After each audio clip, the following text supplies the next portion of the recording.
The Art of War by Sun Tzu, translated by Lionel Giles. Part 1.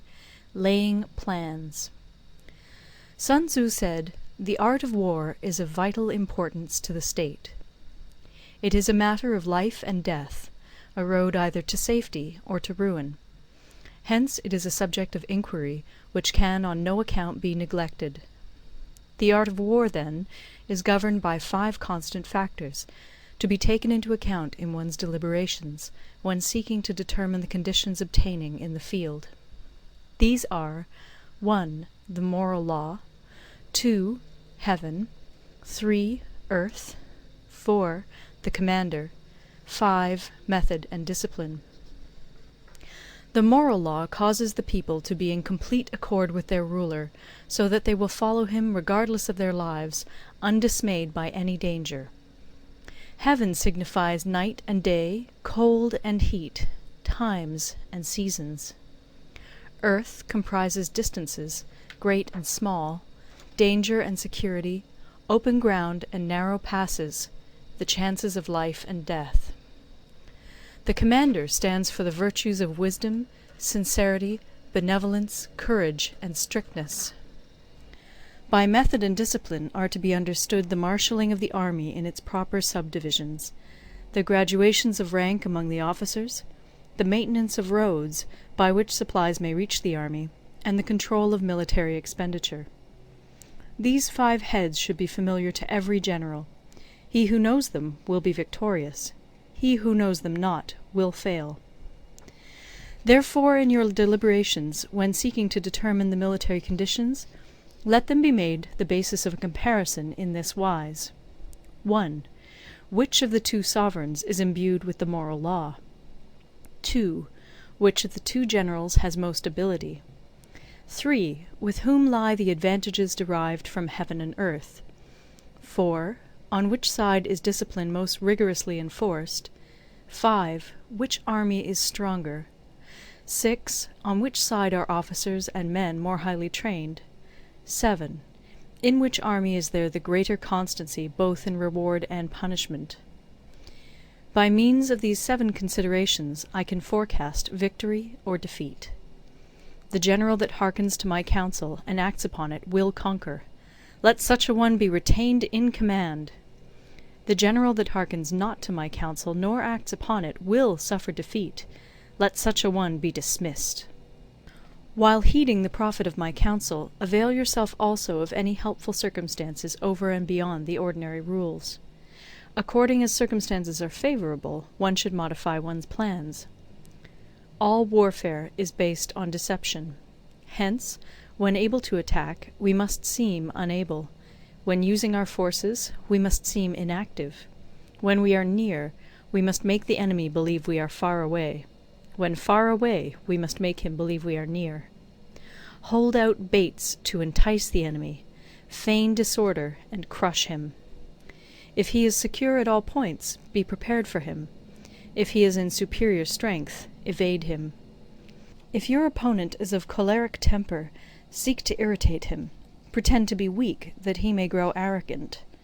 If he is taking his ease, give him no rest. If his forces are united, separate them. Attack him where he is unprepared. Appear where you are not expected. These military devices, leading to victory, must not be divulged beforehand. Now the general who wins a battle makes many calculations in his temple ere the battle is fought. The general who loses a battle makes but few calculations beforehand. Thus do many calculations lead to victory, and few calculations to defeat. How much more no calculation at all? It is by attention to this point that I can foresee who is likely to win or lose. End of Part 1. Part 2. Waging War. Sun Tzu said, "In the operations of war, where there are in the field 1,000 swift chariots, as many heavy chariots, and 100,000 mail-clad soldiers, with provisions enough to carry them 1,000 li, the expenditure at home and at the front, including entertainment of guests, small items such as glue and paint, and sums spent on chariots and armour, will reach the total of 1,000 ounces of silver per day. Such is the cost of raising an army of 100,000 men. When you engage in actual fighting, if victory is long in coming, then men's weapons will grow dull and their ardour will be damped. If you lay siege to a town, you will exhaust your strength. Again, if the campaign is protracted, the resources of the state will not be equal to the strain. Now, when your weapons are dulled, your ardour damped, your strength exhausted, and your treasure spent, other chieftains will spring up to take advantage of your extremity. Then no man, however wise, will be able to avert the consequences that must ensue. Thus, though we have heard of stupid haste in war, cleverness has never been seen associated with long delays. There is no instance of a country having benefited from prolonged warfare. It is only one who is thoroughly acquainted with the evils of war that can thoroughly understand the profitable way of carrying it on. The skilful soldier does not raise a second levy. Neither are his supply wagons loaded more than twice. Bring war material with you from home, but forage on the enemy. Thus the army will have food enough for its needs. Poverty of the state exchequer causes an army to be maintained by contributions from a distance. Contributing to maintain an army at a distance causes the people to be impoverished. On the other hand, the proximity of an army causes prices to go up, and high prices cause the people's substance to be drained away. When their substance is drained away, the peasantry will be afflicted by heavy exactions. With this loss of substance and exhaustion of strength, the homes of the people will be stripped bare, and 3/10 of their income will be dissipated, while government expenses for broken chariots, worn-out horses, breastplates and helmets, bows and arrows, spears and shields, protective mantles, draught oxen, and heavy wagons will amount to 4/10 of its total revenue. Hence a wise general makes a point of foraging on the enemy. 1 cartload of the enemy's provisions is equivalent to 20 of one's own, and likewise a single picul of his provender is equivalent to 20 from one's own store. Now in order to kill the enemy, our men must be roused to anger. That there may be advantage from defeating the enemy, they must have their rewards. Therefore in chariot fighting, when 10 or more chariots have been taken, those should be rewarded who took the first.